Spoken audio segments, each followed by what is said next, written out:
So the story I'll be reading this evening is called The Golden Leg. It is a folktale with many variations found around the world.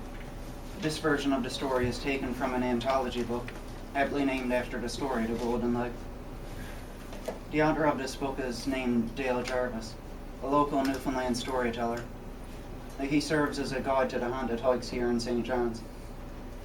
Now, Dale Jarvis has told this story to groups of kids at the Camp Delight Oncology camp here in Newfoundland, where it has proven to be a popular story. And now we will retell it for you here tonight. Once there was a very rich merchant. The merchant lived in a grand house, and he had a very young and very beautiful wife. He was very proud of his wife, and because he was so rich, he decided that she should have the finest clothes that money could buy. The merchant called for the best tailor in that country. He ordered the tailor to make a dress all of silver, with beautiful silver slippers to match, and a silver crown for the wife's head. And so it was done just as the merchant had ordered. The wife loved her new finery, and wore it whenever she could. One day, however, as she was coming down the great curving staircase of the grand house, the heel of her silver slipper caught in the hem of her silver gown. Tumbled the wife head over heels, and she landed in a heap at the bottom of the stairs. The doctor was summoned, and he came and inspected the wife. The doctor found that the wife had broken her pretty leg in 7 places. "There is nothing I can do," said the doctor. "I will have to cut her leg off." And so he did. He cut the woman's broken leg off and went about his business. The merchant was very troubled by the fact that his beautiful young wife only had 1 leg. "I know what must be done," he declared. The merchant called for the best goldsmith in that country. He ordered the goldsmith to make a new leg out of solid gold for his wife. The goldsmith measured the woman's good leg, and then crafted a leg made of the purest gold. When this was finished, the merchant called for the tailor again. This time the tailor made a dress all of gold, with beautiful golden slippers to match, and a gold crown for the wife's head. The wife loved her new finery, and she loved her new golden leg. For surely there was not another woman in the entire country who had a leg as beautiful as her own. Pride, as they say, always comes before a fall. One day, as she was coming down the great curving staircase of the grand house, the heel of her golden slipper caught in the hem of her golden gown. Tumbled the wife head over heels, and she landed in a heap at the bottom of the stairs. The doctor was summoned, and he came and inspected the wife. This time the doctor found that the wife had broken her pretty neck in 7 places. "There is nothing I can do, for she is dead, and you will have to bury her." The merchant was very upset at this, but there was truly nothing he could do. So he organized a lavish funeral, the most expensive funeral that anyone could remember.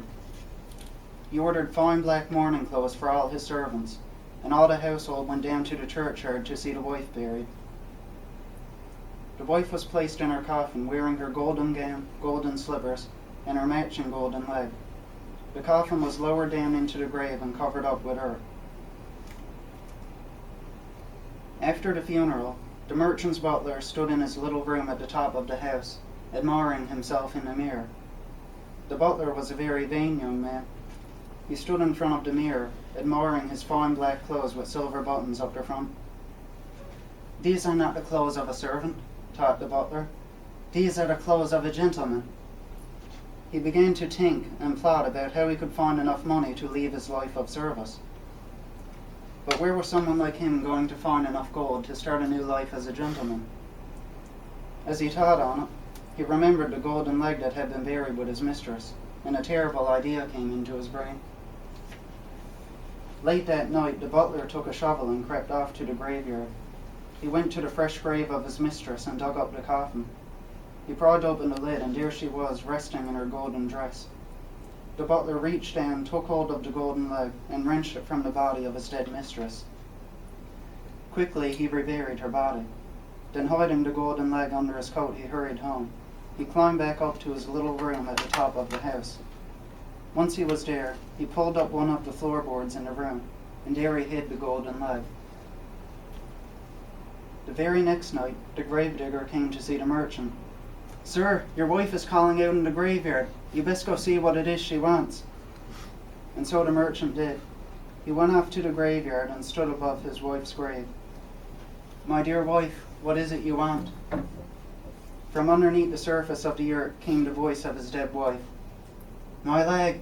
Give me my leg of gold!" "My dear wife, your leg was buried with you.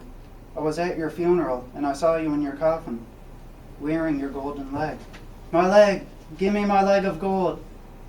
"But wife, your leg was buried with you." "My leg! Give me my leg of gold!" "You silly thing, your leg was buried with you. And if you won't listen to reason, I'm going home." And so the merchant did. The next night the gravedigger came to see the merchant.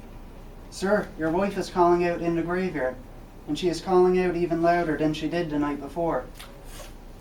"Well, she won't listen to me. I know, I will send her favourite maid instead."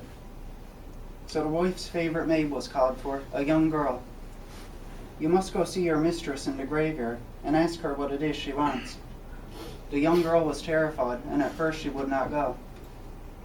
"As you serve your mistress in life, so too must you serve her in death," ordered the merchant. The poor girl had no choice. Terrified, she went off to the graveyard and stood above the woman's grave. "My dear mistress, what is it you want?" From underneath the surface of the earth came the voice of the dead woman.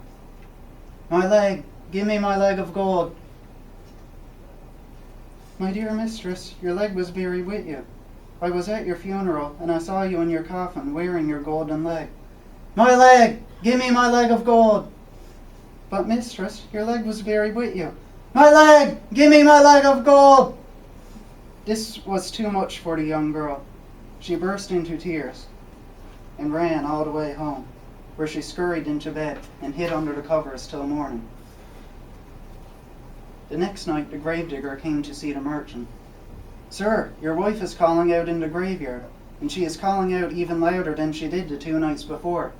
The neighbours are starting to complain, and you must do something about it." "Well, she won't listen to me, and she won't listen to her favourite maid. I know what I will do. I will send my butler instead. He is a very capable young man." So the butler was called for, and he appeared before the master, wearing his new black clothes with the silver buttons down the front. "You must go see your mistress in the graveyard and ask her what it is she wants." The butler was terrified.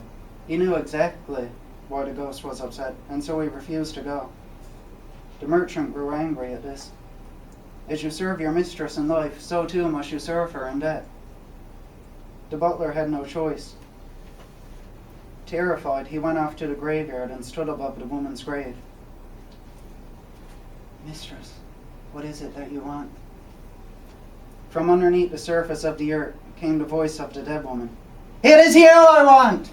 And up through the earth reached a pair of pale white hands.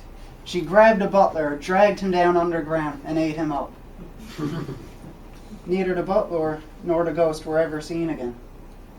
And as for the golden leg, as far as I know, it still lies exactly where it was hidden, underneath the floorboards of the butler's room, still waiting to be discovered.